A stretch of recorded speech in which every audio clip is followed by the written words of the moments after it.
aqui, antes de mais nada, fazer uma saudação à nossa senadora Fátima Bezerra, eleita governadora do Rio Grande do Norte. Desejar a Vossa Excelência muita sorte, muito sucesso.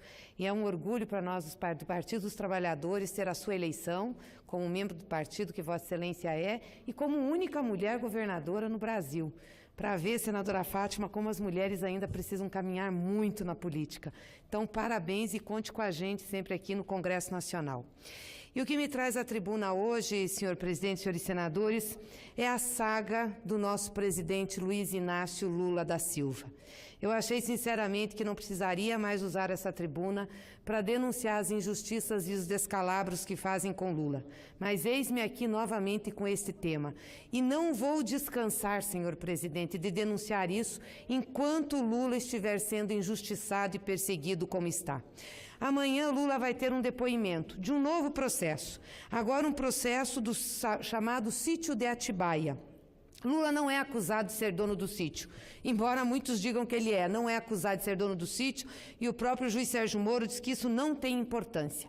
Lula é acusado de que foram feitas reformas no sítio, que esse sítio foi reformado e as reformas foram provenientes de recursos oriundos de projetos que essas empresas tinham com a Petrobras. Por isso que, mesmo o sítio sendo em Atibaia, Lula está sendo julgado em Curitiba pelo juiz Sérgio Moro, porque o juiz é prevento da Operação Lava Jato, que envolve desvios na Petrobras.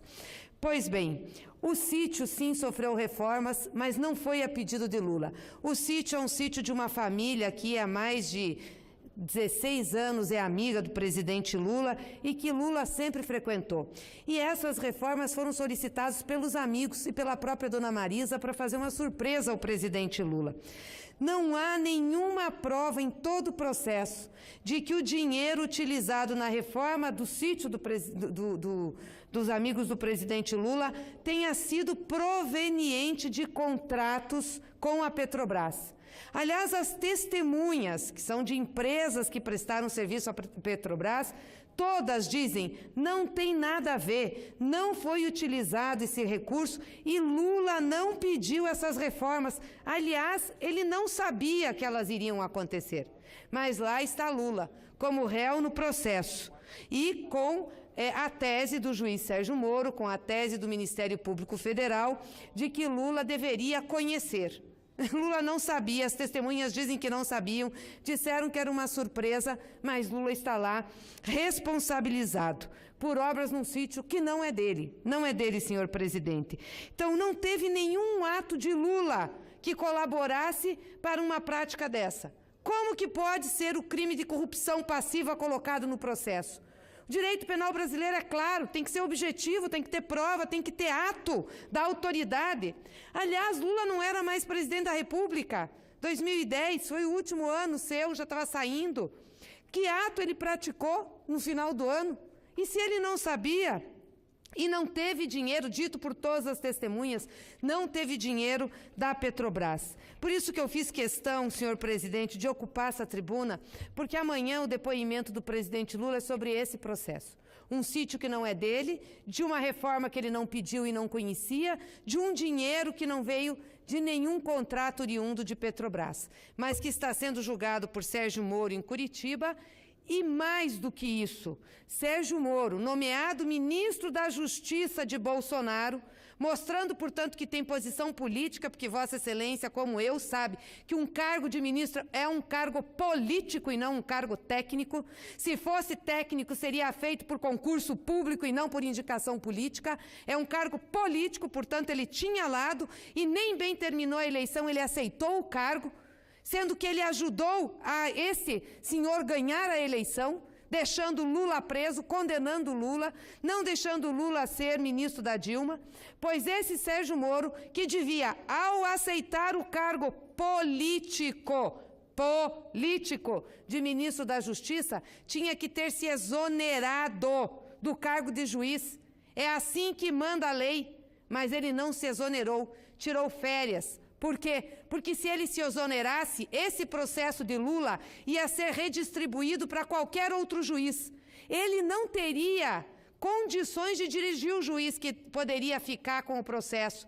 Seria um juiz que não teria nada a ver com ele, possivelmente. E um juiz que, se tudo desse certo, faria um julgamento justo.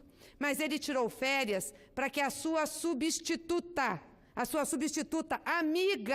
amiga de Sérgio Moro, ficasse com o processo. E sabe por quê? Porque eles querem julgar o presidente Lula até dezembro. É esse o intuito, para que a partir de 1º de janeiro, Sérgio Moro possa ostentar no seu currículo uma segunda condenação de Lula em primeira instância, e assim assumir o cargo político de ministro da Justiça. Isso é uma barbaridade. Não é possível que o mundo jurídico olhe isso e ache que é natural aqui no Brasil, porque no exterior ninguém acha. No exterior acham isso uma aberração.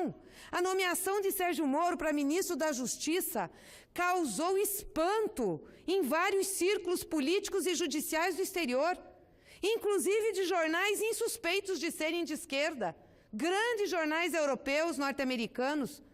Como que pode um juiz que retirou um homem que ganharia a eleição no primeiro turno, porque já estava com mais de 40%, aceita ser ministro daquele que ganhou a eleição?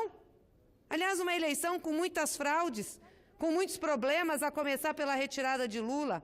Então, o que vai acontecer amanhã é um outro teatro patrocinado pelo juiz Sérgio Moro, pela Lava Jato do Paraná, pelo Ministério Público Federal da Lava Jato, que não está preocupado em mostrar provas. Mas para que eles mostrariam provas se eles têm convicção? Não precisa de provas, basta a acusação. Acusa-se e condena-se. Agora muitos olham e riem, muitos olham e acham bom, porque Lula é do PT. Eu quero saber quando essa justiça de exceção começar a bater na porta dos ditos homens de bem, que hoje de dedo em riste julgam os outros. E aí eles não tiverem para onde recorrer, porque não vai mais ter justiça no Brasil. Ou a justiça serve a todos, ou ela não serve a um país. E é sobre isso que nós estamos falando. Então eu quero deixar registrado dessa tribuna a barbaridade que está se fazendo de novo com o presidente Lula. Amanhã nós estaremos lá. Nós não arredamos pé de Lula, não. Nós estaremos lá, junto com o presidente, na frente do tribunal, esperando o seu depoimento. Lula falará com a nação depois da eleição. Tenho certeza que, além do depoimento, Lula trará uma mensagem ao povo brasileiro, de alento, de esperança, como ele sempre fez. Lula não está sendo julgado por esses processos, está sendo julgado pelo que representou para o povo brasileiro. Eu fico me perguntando, como um homem de 73 anos, com tanto serviço prestado à nação brasileira, pode estar passando por isso? Lula foi responsável por um período em que esse país conheceu praticamente o pleno emprego, conheceu renda, conheceu vida melhor para as pessoas, onde as famílias iam no supermercado e não precisavam ficar escolhendo o produto da prateleira, põe um e deixa outro, podiam comprar o que precisavam, não precisavam comer só 2 vezes por dia para poder sobreviver, ou atrasar a conta de luz, de água, ou deixar de comprar o botijão de gás, tendo que cozinhar com carvão ou com álcool. Era um tempo onde as pessoas tinham dignidade, onde tinham políticas sociais, onde o filho do trabalhador podia fazer o ProUni, onde o filho do trabalhador entrava numa universidade, onde as universidades públicas foram construídas e aumentaram-se os números de pessoas que se formaram. Era um tempo onde tínhamos assistência social digna, onde as pessoas não precisavam implorar, pedir nos sinaleiros, de novo como estão pedindo esmola e pedindo comida. Nós não tínhamos mais isso. Era um tempo em que a política econômica funcionava. A nossa agricultura era boa para o grande produtor, mas era boa para o pequeno produtor. Tinha o PRONAF, o Programa Nacional de Merenda Escolar. Nós tínhamos o PAA, que era a aquisição direta de alimentos, onde nós tínhamos infraestrutura, onde se fez o Luz para Todos, onde gente que nunca tinha luz elétrica, que tinha que estudar não, que tinha que trabalhar com o candeeiro, pôde apertar um botão e ter luz elétrica. Levou isso aos rincões e ao interior, aonde descobriu o pré-sal e a riqueza da Petrobras.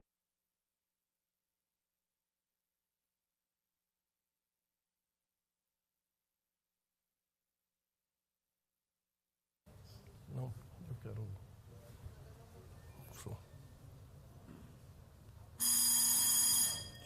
E a riqueza da Petrobras era também dividida com o povo brasileiro, que não era escorchado para pagar o preço do botijão de gás como é hoje, ou o preço da gasolina, que mesmo a Petrobras diminuindo o preço lá na produção não diminui na bomba, aonde nós tínhamos grandes obras, aonde o Brasil não estava endividado, onde nós pagamos nossa dívida com o Fundo Monetário Internacional e fizemos as melhores e maiores reservas internacionais que já tivemos.